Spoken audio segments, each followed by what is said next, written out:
사람들 가운데 꽤 많은 사람들이 마음의 엉어리를 가지고 있습니다. 그 엉어리 때문에 영적으로 눌림을 당하는 사람들도 있고, 그 엉어리 때문에 화병을 앓는 사람들도 꽤 많습니다. 특히 우리 부모님 세대에는 화병을 앓는 그런 분들이 꽤 많이 있었죠. 또 그 엉어리를 풀지 못하고 한이 되어서 육신의 질병으로, 이런저런 질병으로 나타나는 경우들도 더러 많습니다. 병원에 가면 원인이 없습니다. 그런데 나는 아픕니다. 많은 경우 마음의 엉어리가 있어서 그런 경우들이 더러 있습니다. 이 엉어리를 어떻게 풀 수 있을까요? 용서함으로 풀 수 있습니다. 사람들은 누구나 용서받아야 할 때 용서받아야 합니다. 또 내가 용서해야 할 때 용서해야 합니다. 용서받아야 할 사람이 용서받지 못하고, 용서해야 하는데 용서하지 못할 때, 여러분, 사람들 따라서 무기력함과 우울함들이 내 마음을 뒤덮을 때가 있습니다. 또 어떤 사람은 짜증과 분노가 내 마음에서 욱하고 일어날 때가 있습니다. 그것을 이렇게 들여다보면 대부분 이 마음의 엉어리를 풀지 못하고 그대로 가지고 한평생을 살아가고 있기 때문에 그러할 때가 많습니다. 불행합니다. 용서를 통해서 마음의 엉어리를 풀어버리는 귀한 은혜가 있기를 주님의 이름으로 축복합니다. 이게 진짜 은혜입니다. 그러면 마음의 엉어리는 용서를 통해서 풀 수 있는데 어떻게 용서할 수 있을까요? 오늘 세 가지를 같이 나눌 것입니다. 어떻게 용서할 수 있습니까? 첫 번째 생각해야 될 것은 용서의 시작은 긍휼이다는 것입니다. 두 번째는 용서의 과정이 있는데 용서의 과정에는 희생이 따른다는 것입니다. 세 번째, 용서의 끝이 있는데 그 용서의 끝은 자유함입니다. 할렐루야! 할렐루야! 오늘 말씀을 들으면서 이 자유함이 여러분 마음 가운데 강같이 흘러넘치기를 주님의 이름으로 축원합니다. 어떻게 용서할 수 있습니까? 첫 번째는 용서의 시작은 뭐라고요? 긍휼입니다. 불쌍히 여기는 마음입니다. 오늘 27절 말씀 같이 보실까요? 함께 읽습니다. 그 종의 주인이 불쌍히 여겨 놓아 보내며 그 빚을 탕감하여 주었더니, 주인에게 1만 달란트 빚진 사람이 있었습니다. 그 주인이 그 종에게 야, 1만 달란트 나에게 빚진 거 빨리 갚아 라고 명령을 합니다. 그때 이 종이 그 주인에게 조금만 더 참아 주십시오, 조금만 더 기다려 주십시오, 그러면 제가 갚겠습니다 라고 간곡하게 부탁을 합니다. 그때 그 주인이 27절을 다시 보니까 그 종의 주인이 불쌍히 여겨 놓아 보내며 그 빚을 탕감하여 주었더니, 그 종을, 빚진 종을 놓아줍니다. 그리고 그 빚을 탕감해 줘버립니다. 1만 달란트, 평생 갚아도 갚지 못할 엄청난 금액인데 그 엄청난 금액을 다 탕감해 줍니다. 엄청난 용서를 베풀어 주는 것이죠. 그 출발이 뭐라고요? 다시 27절을 떼어보시길 바랍니다. 그 출발이 그 종의 주인이 어떻게 여겼다고요? 불쌍히 여겨. 불쌍히. 긍휼입니다. 불쌍히 여기는 마음이 싹 들어올 때 여러분, 그때부터 용서할 수 있는 출발이 되는 것이죠. 누가복음 15장에 보면 탕자의 비유가 나옵니다. 둘째 아들은 불효자 중에 불효자였습니다. 아버지의 마음에 깊은 고통을 안겨주었습니다. 그리고 재산 받아간 것 다 방탕하게 써버리고 몰골의 모습이 되어서 아버지에게로 돌아옵니다. 그때 여러분, 아버지는 그 둘째 아들을 이유도 조건도 묻지 않고 따지지 않고 있는 모습 그대로 안아주고 받아줍니다. 그 이유가 무엇입니까? 여러분, 누가복음 15장 20절 말씀 보실까요? 같이 읽습니다. 이에 일어나서 아버지께로 돌아가니라. 아직도 거리가 먼데 아버지가 그를 보고 측은히 여겨 달려가 목을 안고 입을 맞추니. 여러분, 이 아버지는 자식이 나갈 때부터 이미 그 자식에 대한 측은히 여기는 마음이 있었습니다. 그 마음을 가지고 자식이 돌아오기만을 손꼽아 기다리고 있었습니다. 그런데 어느 날 저 멀리 그 아들의 모습이 보이는데 내 아들이 맞습니다. 측은히 여기는 마음이 불같이 일어나서 그 아버지가 아들에게로 달려가서 목을 끌어안고 몰골이 되어버렸는데, 모든 걸 다 탕진해버렸는데, 아버지 가슴에 못을 박았는데 그 아들을 끌어안고 있는 모습 그대로 받아주고 용서해 줍니다. 나중에는 우리가 아는 것처럼 송아지를 잡아서 잔치를 베풀어 주지 않습니까? 여기에서 말하는 측은히 여겨라는 이 말과 불쌍히 여긴다라는 말이 같은 말입니다. 헬라어에서는 스플랑크니조마이라고 하는 단어를 쓰는데, 이것은 단순히 불쌍히 여긴다, 측은히 여긴다, 동정한다 이런 의미보다 훨씬 깊은 의미가 있습니다. 스플랑크니조마이라고 하는 이 단어는 애간장이 녹는다, 창자가 끊어진다, 저 사람이 당하는 저 고통을 내가 지금 함께 나누고 있다, 이런 의미가 스플랑크니조마입니다. 여러분, 이 단어를 측은히 여긴다라는 이 단어와 똑같은 말이고요, 불쌍히 여긴다라는 말과 똑같은 말입니다. 똑같은 단어를 그렇게 쓰고 있는 것이죠. 여러분, 용서의 시작은 측은히 여기는 마음, 스플랑크니조마이. 저 사람을 볼 때, 그 일들을 생각할 때 내 마음에, 다른 사람들은 다 손가락질 하는데, 비난하는데, 여러분 내 마음에 저 사람을 볼 때 너무너무 측은히 여겨지고 불쌍히 여겨지고, 어떨 때는 그 사람을 위해서 기도하는데 애간장이 녹는 듯한, 창자가 끊어지는 듯한 그런 느낌이 들 때, 여러분 그때 용서가 시작되는 것입니다. 지존파 사건을 아직도 여러분 다 기억하시죠? 그때 뉴스에 그 두목 김기환 씨가 잡혀서 뭐라고 말합니까? 내가 더 많은 사람을 죽이지 못해서 한이다. 그 인육을 먹으면서 그런 흉악범이었지 않습니까? 모든 사람이 손가락질하고 저주했습니다. 그런데 그때 서울에 있는 사랑의 교회 전도팀 중에 한 분이 그 뉴스가 싹 지나가는 것을 보면서 그 사람을 보는데 너무 욱하면서 너무 불쌍한 거예요.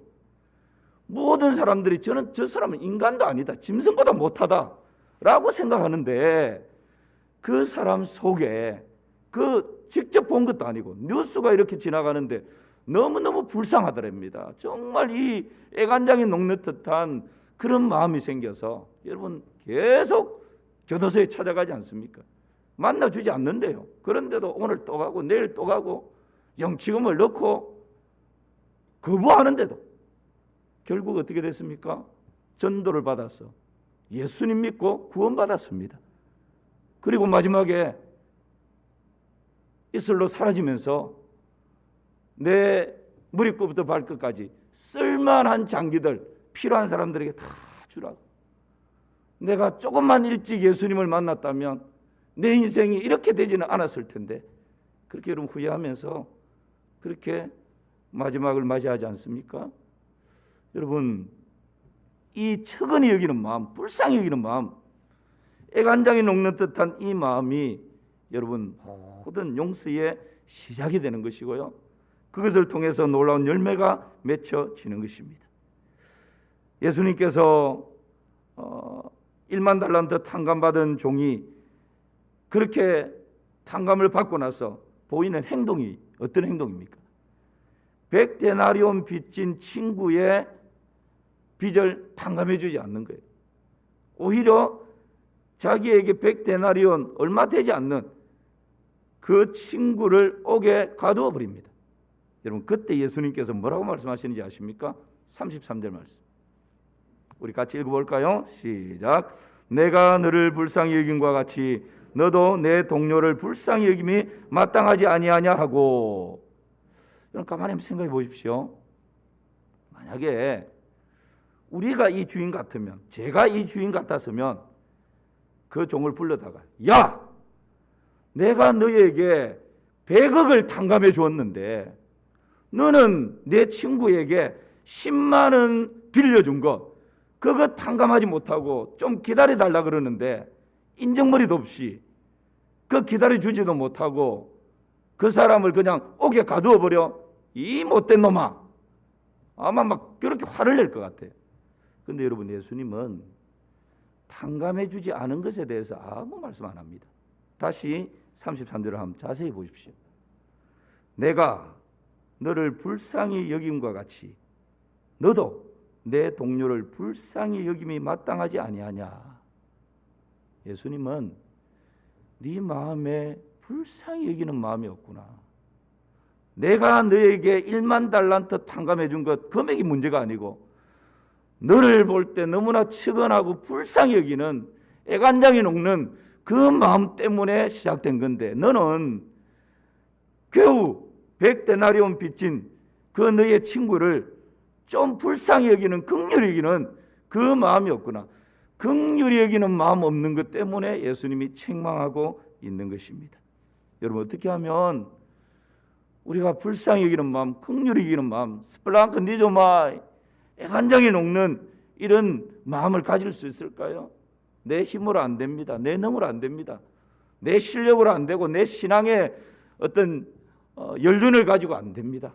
나의 어떤 인격 가지고도 안 됩니다. 그래서 우리 예수님께서는 내가 너희를 용서한 것 같이 예수님을 바라보아야 합니다. 예수님 어떤 분이십니까?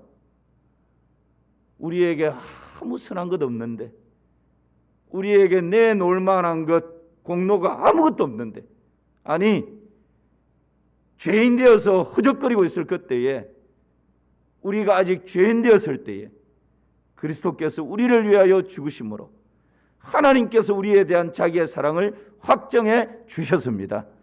이것이 여러분 주님의 사랑이고 하나님의 한량없는 용서죠. 이런 용서를 받은 우리라는 것, 이것을 잊으면 안 된다는 거예요.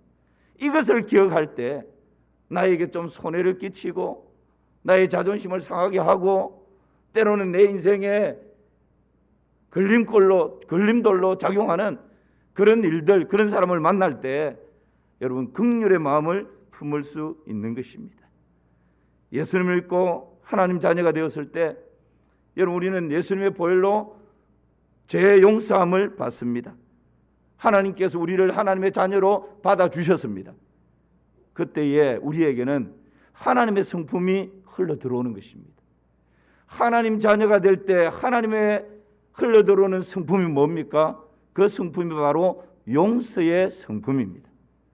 그러므로 여러분 우리가 마음만 먹고 안 될 것 같은데 마음만 먹고 하나님 내 힘으로 안 됩니다. 내 능으로 안 됩니다. 내 인격으로 안 됩니다. 내 의지적인 각오와 결단으로 안 됩니다. 하나님 날 좀 도와주십시오. 진실하게 솔직하게 내 감정 그대로 내 마음 그대로 하나님 앞에 내어놓고 하나님의 도움을 구할 때 이미 그리스도 예수 안에서 성령으로 말미암아 우리 안에 하나님의 사랑이 부은 바 되었다 말씀하고 있습니다. 이미 우리에게 부어져 있는 그 용서, 그 사랑의 마음이 힘을 발휘하게 되는 것입니다. 그때에 불쌍히 여기는 마음, 긍휼히 여기는 마음이 생겨나게 되는 것이죠. 주님께서 우리를 불쌍히 여기사 용서하셨듯이 우리도 나에게 빚진 자를 불쌍히 여기는 그런 은혜가 있기를 주님의 이름으로 축원합니다. 골로새서 3장 13절 말씀을 한번 읽어봅시다. 시작. 누가 누구에게 불만이 있거든 서로 용납하여 피차 용서하되 주께서 너희를 용서하신 것 같이 너희도 그리하고. 내 힘으로 안 되니 주님께서 나를 용서하신 것처럼 그렇게 주님의 용서를 묵상하고 주님을 바라보고 십자가를 붙들 때 여러분 우리 마음에도 용서할 수 있는 긍휼의 마음이 생겨나게 되는 것이죠. 어떻게 용서할 수 있습니까? 두 번째는 용서의 과정은 희생이 따른다라는 것을 기억해야 합니다. 27절 말씀을 같이 보실까요? 시작. 그 종의 주인이 불쌍히 여겨 놓아 보내며 그 빚을 탕감하여 주었더니. 여러분, 우리가 쉽게 용서하지 못하는 이유가 무엇입니까? 용서에는 희생이 따르기 때문에 그렇습니다. 본문에 등장하는 주인은 자신이 받아야 할 1만 달란트 그 빚을 탕감해 줘버렸습니다. 여러분, 1만 달란트는 엄청난 금액인데 이것을 다른 데 투자할 수도 있고 또 잘 굴리기만 하면 두세 배의 수입을 더 거둘 수가 있습니다. 그런데 그 엄청난 금액을 내가 포기해버린 것입니다. 그리고 그것도 안 되면, 갚을 능력이 안 되면 이 종과 그 아내와 그 자녀들까지 평생 우리 집에서 노예로 살아, 그렇게 노예로 부리먹을 수 있습니다. 그것도 포기해버린 것입니다. 희생입니다. 그것도 안 되면 이 억울함이라도 좀 풀어보려고 그냥 이 사람을 옥에 넣어서 평생 내 돈 갚지 못한 그 대가를 옥에서, 감옥에서 보내라고 그렇게 해서 좀 보복할 수도 있습니다. 그것조차 포기해버린 것입니다. 용서는, 탕감함은 이런 희생이 따릅니다. 여러분, 우리는 미움이라고 하는 애굽 땅에서 살고 있습니다.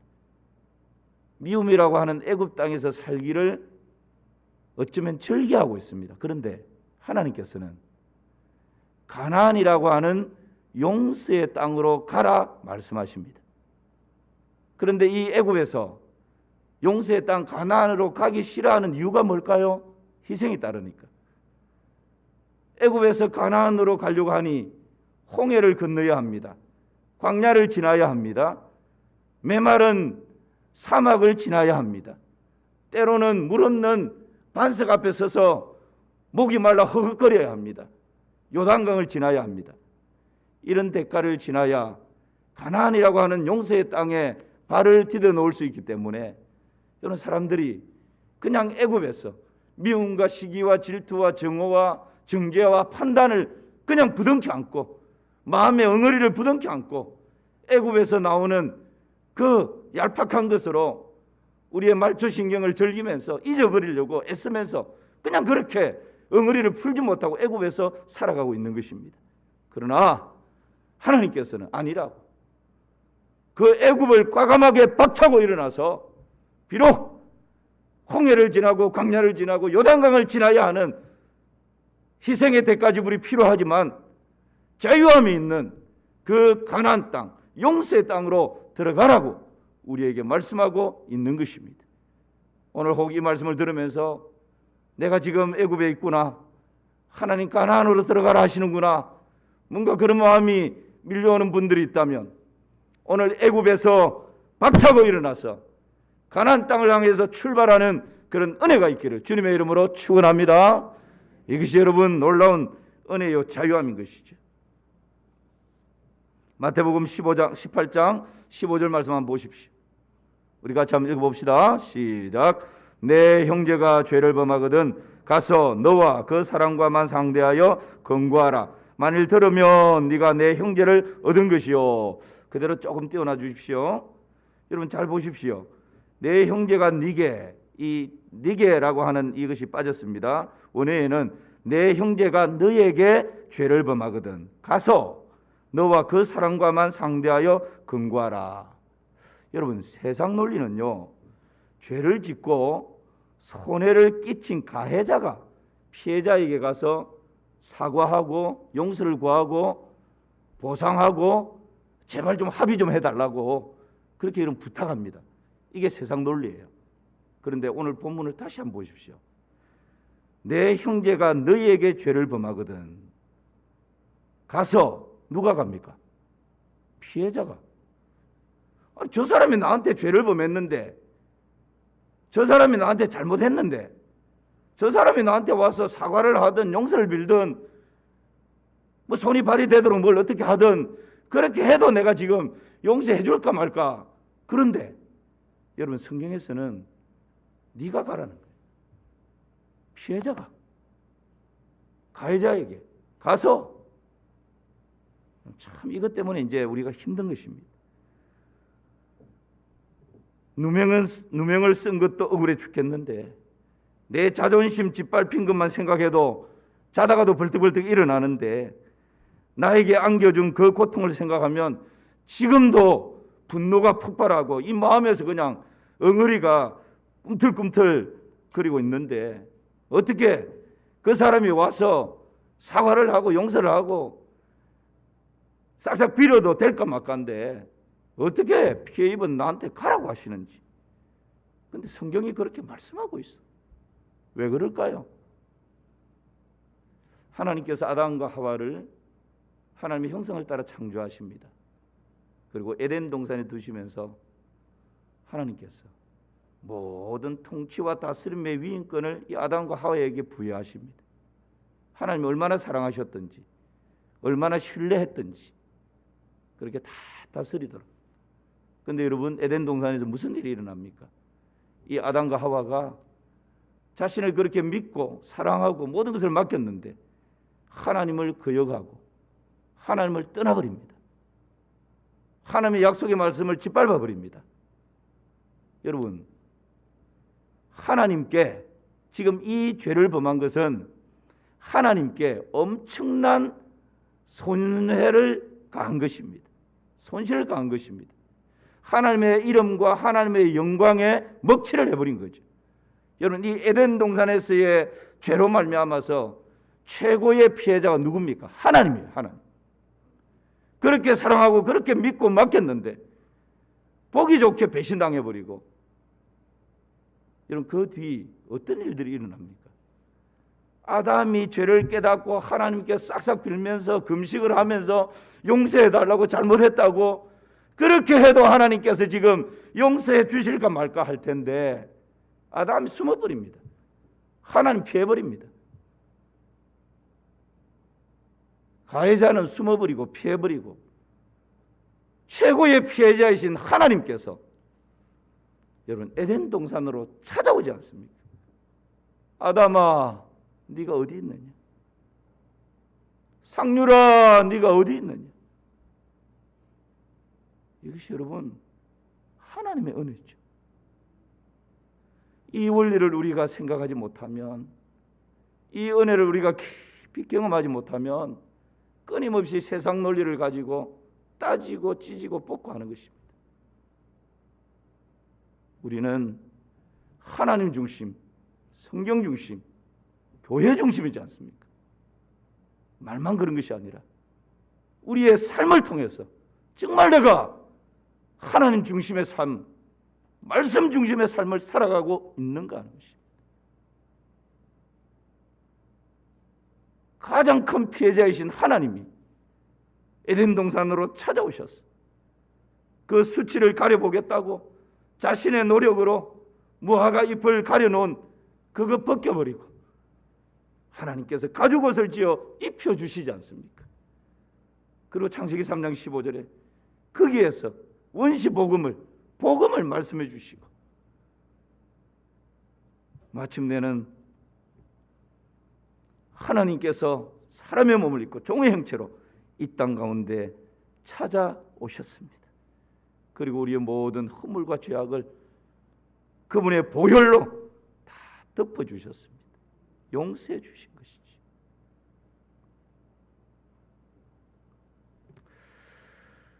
사랑의 원자탄 손양훈 목사님을 여러분 다 기억하시죠?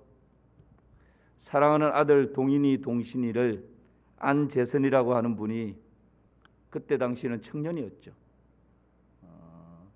죽여버립니다. 손양훈 목사님이 죽은 두 아들을 가슴에 묻고, 여러분 어떻게 합니까? 이미 안재선은 잡혀서 처형당하기 직전입니다. 그 안재선이라는 청년이 손양훈 목사님에게 와서 제가 잘못했다고 죄송하다고 그렇게 싹싹 빌어도 용서해 줄까 말까인데 손양훈 목사님이 여러분 자기 두 아들을 죽인 그 범인을 찾아가지 않습니까? 그리고 처형시키지 말고 제발 좀 석방시켜달라고, 내가 다 용서했다고, 내가 이 사람 내 양아들로 삼아서 잘 그렇게 변화된 사람으로 그렇게 만들겠다고, 제발 나를 믿고 석방시켜달라고. 결국 안재선이라는 청년은 석방이 됩니다. 그리고 손양원 목사님에 의해서 믿음의 사람으로 잘 양육되죠. 지금 칠흥교회 바로 옆에 보면 손양원 목사님의 기념관이 있습니다. 아마 대부분 다 갔다 오신 줄 압니다. 그 안재선이라고 하는 그 청년의 아들 안경선이라는 분이 작년 초까지인가요? 그 손양원 목사님 기념관에 관장을 하면서 오는 분들에게 손양원 목사님이 어떤 분이셨다라고, 자기 아버님이 어떤 분이었는데 이렇게 변화되었다고 그렇게 쭉 관장하면서 설명하는 그런 일들을 했습니다. 그러다가 작년에 여러분 부룬디라고 하는 아프리카의 아주 조그마한 나라에 선교사로 나가 계셔요. 우리 교회 주부에 보면 부룬디 안경선 선교사님 이름이 들어있습니다. 원래부터 우리가 그 선교사님을 후원을 하고 있는 것이죠. 여러분 먼저 찾아가서 주님의 용서를 선포하고 구할 때 생각지도 않았는데 그 후손을 통해서 콩고 민주공화국과 탄자니아라고 하는 이 큰 나라 사이에 여러분 지구본 가지고 부룬디 한번 찾아보십시오. 잘 보이지도 않아요. 그 두 큰 나라 사이에 조그만하게 끼어있는 누구도 주목하지 않는 변방에 있는 그 조그마한 나라에 여러분 아버지가 살인자였기 때문에 얼마나 마음에 응어리가 있었겠어요. 그러나 그 용서의 마음이 깡같이 흘러오니까 그 용서의 가슴을 품고 그 부룬디라고 하는 조그마한 나라에 가서 복음과 더불어서 일생을 바치는 이런 아름다운 열매가 여러분 용서의 끝자락에 아름답게 드러나는 것 아닙니까?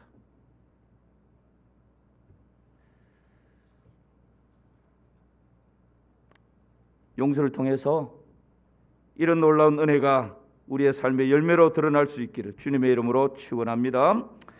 마지막 하나는요, 용서의 끝은 뭐라고요? 자유입니다. 여러분 우리 32절 말씀을 같이 한번 보실까요? 32절 시작. 이에 주인이 그를 불러다가 말하되 악한 종아 네가 빌기에 내가 내 빚을 전부 탕감하여 주었거늘. 여기서 전부 탕감하여 주었다, 탕감하여 주었다라는 이 말은 채무나 구속된 상태에서 자유를 주었다 이런 말입니다. 여러분 빚지 본 분 계시죠? 카드 빚이 있던 사람에게 빚을 졌던 한 달 돌아오면 이자를 내야 되는 것 때문에 얼마나 압박을 당하는지 모릅니다. 바리바리 전화는 오죠. 언제까지 안 내면 카드 어떻게 됩니다. 신용불량자 됩니다. 협박 비슷하게 전화를 하죠. 여러분 그런 압박 가운데 정말 자다가도 일어나야 되고 그런 압박 가운데 있는 사람에게 모두 탕감됐다. 자유입니다. 자유. 광복절을 맞이하듯이 그런 자유함이 바로 이 탕감되었다라는 말입니다. 용서에는 자유함이 있습니다. 어떤 사람은 목사님 나는 다 잊었습니다. 아니요. 애써 내가 잊으려고 하지만 그 가슴 속의 응어리는 풀려지지 않은 것입니다. 내가 잊었다라고 내 기억을 세뇌를 시킬 뿐이지 비슷한 유의 사건을 만나든지 좀 비슷한 사람을 만나면 내 안에서 욱하고 일어나는 것이 있습니다. 완전한 용서가 안 됐기 때문에 그렇습니다. 용서의 끝은 자유함입니다. 용서한 사람도 자유함이 주어지고 용서받은 사람도 자유함이 주어지는 것입니다. 용서의 모델이라고 할 수 있는 구약의 요셉을 보십시오. 요셉은 형들로부터 팔려버렸습니다. 형들이 죽이려고 했죠. 죽이려고 하다가 겨우 구사일생 해서 저 애굽으로 팔려버렸습니다. 황금기와 같은 인생의 황금기를 종으로 그렇게 빼앗겨버리는 그런 신세가 되었습니다. 그런데 그 애굽 나라에 총리가 되지 않습니까? 흉년이 왔습니다. 요셉을 팔아버린 형들이 아버지 야곱의 말을 듣고 양식을 구하기 위해서 애굽으로 내려옵니다. 여러분 애굽에 내려와서 요셉이라고 하는 총리를 만났는데 요셉인 줄 처음에는 알지 못하죠. 자신들이 팔아버렸는데 그 팔아버린 동생이 이 큰 나라 애굽에 총리가 되리라고는 생각도 할 수 없는 일이죠. 결국은 자신들 앞에 있는 이 애굽 나라의 총리가 자신들이 팔아버렸던 그 요셉이라고 하는 것을 사실을 알고는 그 앞에서 그냥 사시나무 떨듯이 벌벌벌 떨지 않습니까? 이제 우리 인생은 끝났다. 이제 여기서 우리는 모든 것이 그냥 끝나버리는구나. 그때에 여러분 요셉이 그 형들을 향해서 뭐라고 말합니까? 당신들이 나를 이곳에 팔았다고 해서 근심하지 마소서, 한탄하지 마소서. 하나님께서 오늘날 이 많은 사람들을 구원하시기 위해서 나를 당신들보다 앞서 보내셨습니다. 그런즉 나를 이리로 보내신 이는 당신들이 아니요 하나님이십니다. 할렐루야. 용서가 선포되는 자리입니다. 여러분, 이 용서가 선포되어질 때에 요셉의 마음에서도요, 그동안 억울했던 것, 그리웠던 것, 오만 가지 감정이 뒤섞여 있지 않았겠습니까? 그런데 이렇게 용서가 선포되어져 버릴 때 여러분 그 안에서 자유함이 강같이 흘러 넘치는 것입니다. 그 형들 입장에서는 우리는 이제 죽었구나, 끝났구나, 두려움과 불안함과 공포 속에 벌벌 떨고 있는데 동생 요셉으로부터 이 자유함이 용서가 선포되어질 때 여러분 마침내 자유함을 얻게 되는 것이죠. 야곱이 70명 가족들과 더불어서 이 애굽으로 내려옵니다. 고센 땅에 살게 하지 않습니까? 그런데 야곱 일찍 죽습니다. 그때의 형들이 또다시 마음의 불안함을 가집니다. 아버지가 살아있을 때 아버지 체면 때문에 요셉, 우리 동생 요셉이 우리를 그냥 용서해 준다라고 덮는다라고 했는데 이제 아버지가 죽었으니 우리에게 복수의 칼을 다시 들 것이다. 그 생각 때문에 다시 불안해하고 두려워합니다.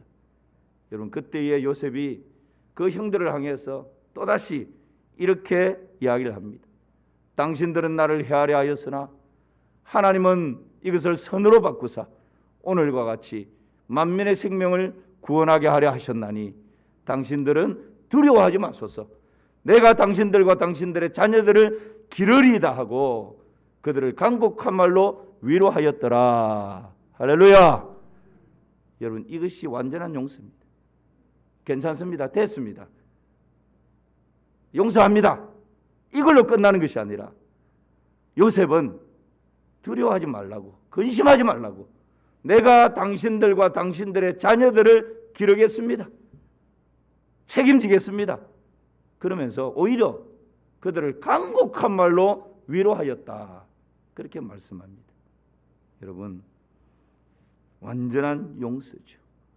야곱과 에서가 원수처럼 그렇게 있다가 20년 만에 만나는데 여러분 그 마음의 엉어리가 다 풀어져 버리지 않습니까? 부둥켜 안고 서로 엉엉 울지 않습니까?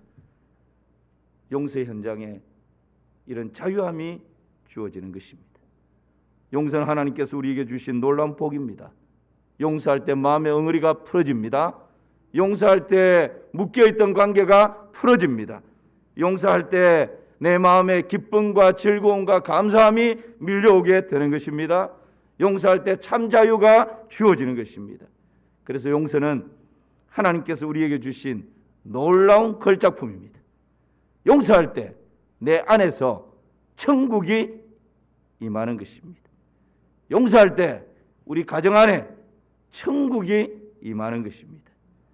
용서로 마음의 엉어리를 풀어버리고 천국을 누리는 그런 귀한 은혜가 있기를 주님의 이름으로 축원합니다. 어떻게 용서할 수 있습니까?